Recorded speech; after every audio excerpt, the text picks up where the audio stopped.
بسم الله الرحمن الرحيم. سوف نتحدث عن الخليفة الأموي معاوية بن أبي سفيان، وعن علاقته بأهل بيته من الأمويين، وعن الفتوح في عهده، وعن تولية يزيد ابن العهد.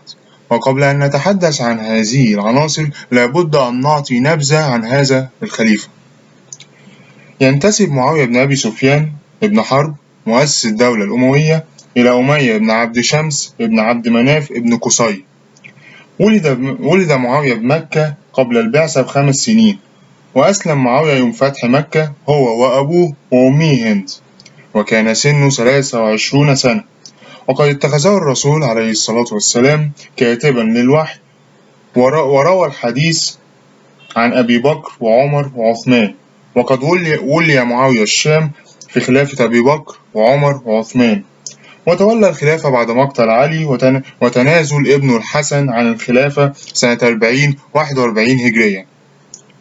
جاهد معاوية بن أبي سفيان في عهد عمر في سبيل الدين الإسلامي، وقد وصفه المؤرخون بصفات طيبة، وابتكر في الدولة أشياء لم يسبقه إليها أحدا. منها عند توليه الخلافة أنه أول من وضع الحشم للملوك، ورفع الحراب بين أيديهم، ووضع المقصورة التي يصلي الملك أو الخليفة بها في الجامع منفردا بين الناس، وذلك لخوفه مما جرى الأمير المؤمنين علي رضي الله عنه، فصار يصلي منفردا في المقصورة، فإذا سجد قام الحرس على رأسه بالسيوف. ومعاوية بن أبي سفيان هو أول من وضع البريد لوصول الأخبار بسرعة، وأصبح هذا النظام أداة هامة في إدارة شؤون الدولة، وقد تطور هذا النظام بعد ذلك. ومعاوية بن أبي سفيان هو أول من اخترع من النظم الإدارية ديوان الخاتم، وكان من أكبر دواوين الدولة.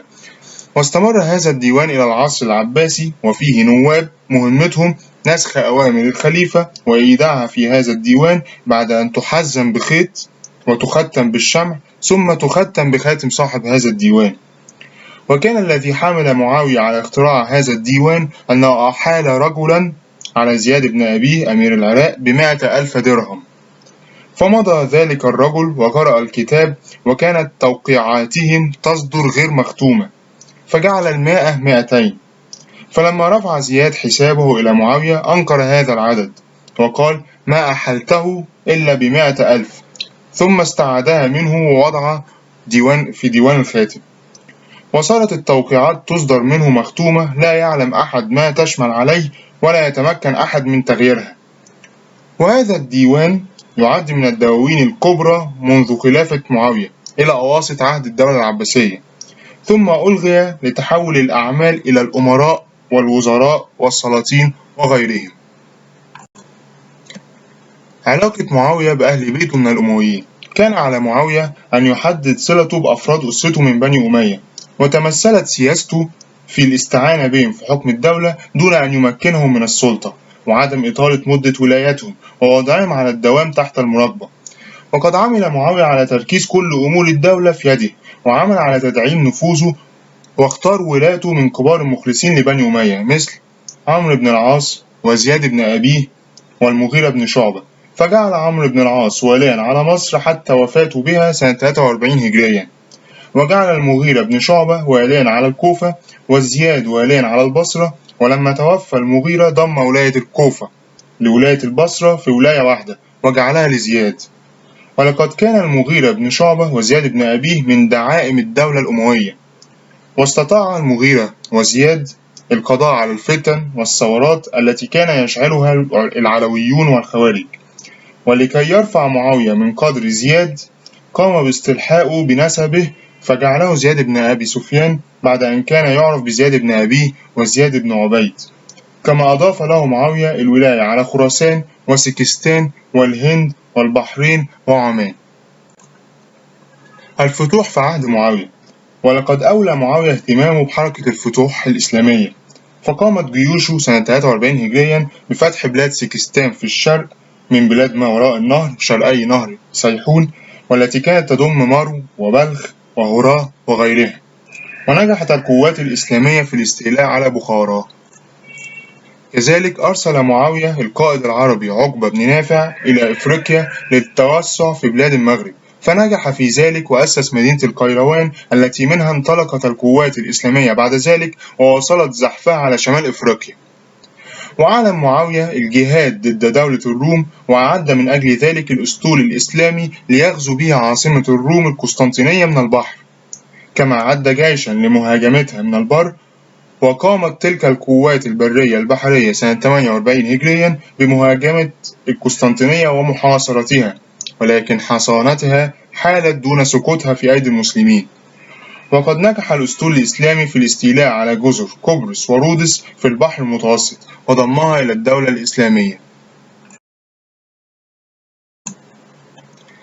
تولية يزيد العهد.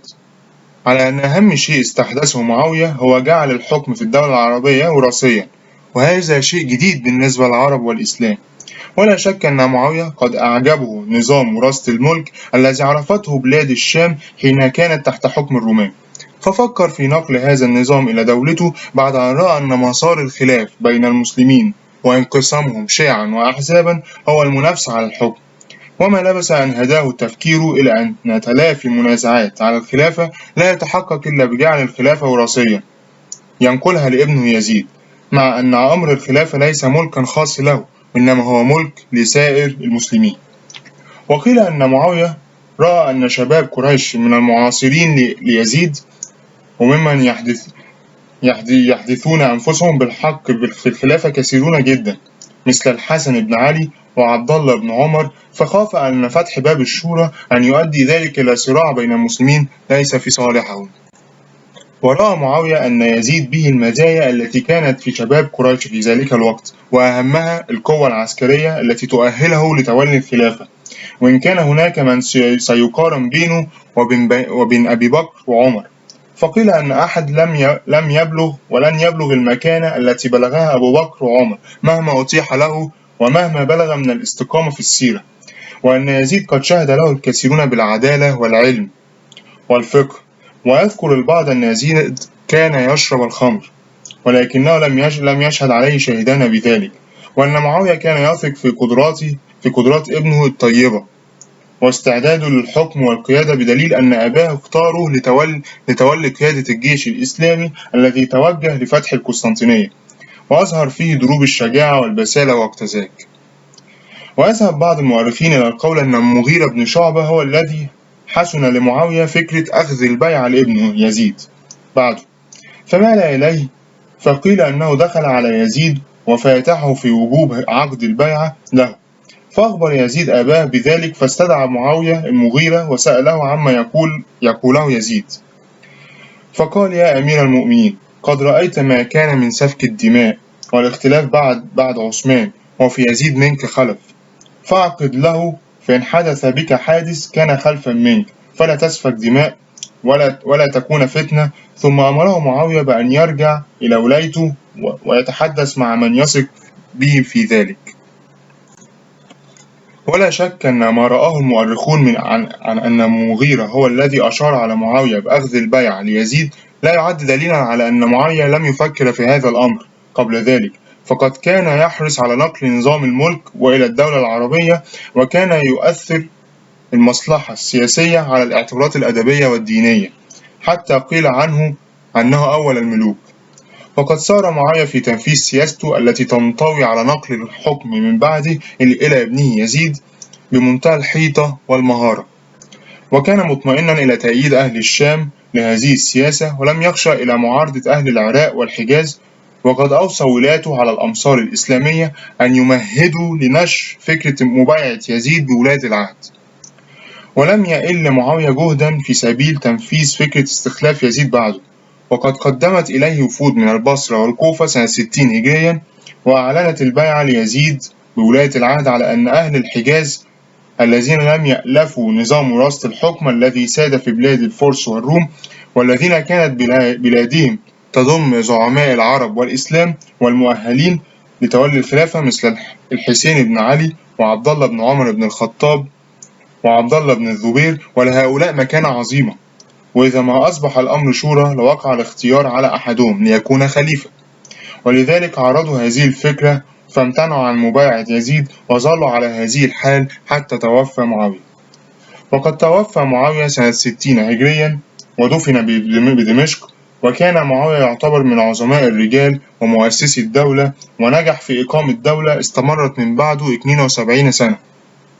وقد وصفه بعض المؤرخين بقولهم أنه كان ملك قوي، وكان كريما باذلا للمال، محبا للرياسة، مشغوفا بها، وأنه استطاع أن يسوس الأمة العربية سياسة تدل على الحكمة وحسن التدبير، وبذلك أصبح كما ذكر المؤرخون خليفة العالم، وخضع له من أبناء المهاجرين والأنصار كل من يعتقد أنه أولى بالخلافة. وإلى اللقاء في الموضوع القادم إن شاء الله تعالى، وشكرا على حسن استماعكم.